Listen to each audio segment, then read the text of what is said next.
আজকাল বিয়ের জন্য পাত্রপাত্রী খোঁজার সময় বিশেষ করে মেয়েরা সরকারি চাকরি ছাড়া মেয়ে বিয়ে দিতে চায় না, এতে করে যারা ব্যবসায়ী সরকারি চাকরি করে ব্যাপার কি এত বড় মিছিল কেন? পোলাপানের মনোদুঃখ বাবারা বোঝার চেষ্টা করেন চাচাজিরা। এই প্রশ্ন বিভিন্ন জায়গায় আমার কাছে আসে। সরকারি চাকরি ছাড়া, এখানে অনেক সরকারি চাকরিজীবী আছেন, আমি কাউকে ছোট করছি না, বরং ওনাদের মধ্যে অনেক আল্লাহওয়ালা ভালো মানুষ আছেন, আমি পছন্দ করি, ভালোবাসি। কিন্তু সরকারি চাকরি, শুধু সরকারি চাকরি করে পয়সা লাভ হওয়া কোনোদিন সম্ভব? কোনোদিনই সম্ভব না। তাহলে তার মানে আপনি ইচ্ছাকৃত জেনে শুনে চুরি ডাকাতি করতে পারে এই আশঙ্কা আছে, এরকম লোকের কাছে সন্তান দিতে চাচ্ছেন। এটা কোনো, এর মানে এটা বলছি না যে সরকারি চাকরি বিয়ে যাবে না, বেচারা কি বিয়েতে থাকবে নাকি? তাদের কাছে বিয়ে দেওয়া যাবে, কিন্তু সরকারি চাকরিজীবী না হলে দেব না, এই মানসিকতার লক্ষণ খারাপ। এর মানে হলো হারামের প্রতি কি আছে? টান আছে।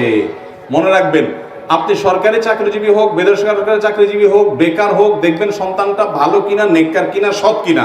যদি সন্তান সৎ হয় তাহলে মেয়ে দিতে কার্পণ্য করবেন। আমি প্রায় সময় বলি, মেয়ের জন্য ছেলে ভালো খুঁজে পাচ্ছেন না, এলাকায় মসজিদে চলে যান।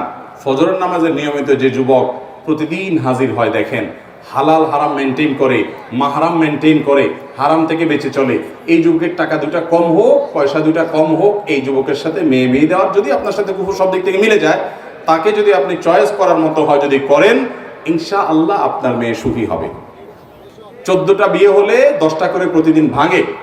আমি মৌলভীবাজার এক মাহফিলে গেছি, চেয়ারম্যান সাহেব এসে বলতেছে, হুজুর মাত্র কয়েকদিন হয়েছে আমি চেয়ারম্যান হয়েছি, এর মধ্যে 25টা বিয়ে ভাঙার বিচার আমার কাছে আসছে।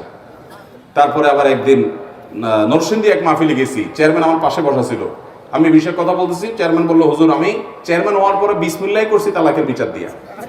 এইভাবে আমাদের দেশের সংসারগুলো ভেঙে খান হয়ে যাচ্ছে। এর অন্যতম কারণ হলো ওই যে ছেলের বাবারা সব খোঁজে হলো আটার বস্তা, ময়দার বস্তা, আর মেয়ের বাবারা সব খোঁজে হলো টাকার বস্তা।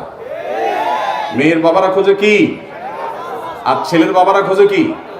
ময়দার বস্তা। বুঝেন না? ওই যে কি মাখে, মেকআপ। ছেলের বাবারা খোঁজে ময়দার বস্তা, আর মেয়ের বাবারা খোঁজে।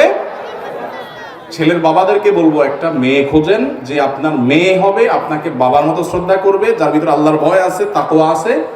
আর ছেলের বাবাদেরকে বলবো, মেয়ের বাবাদেরকে বলবো, আপনার একটা ছেলে খোঁজেন মেয়ের জন্য, যে আপনাকে বাবার মতো সম্মান করবে, আপনার মেয়েটা তার কাছে সুখে থাকবে। টাকা পয়সা মানুষকে সুখী করতে পারে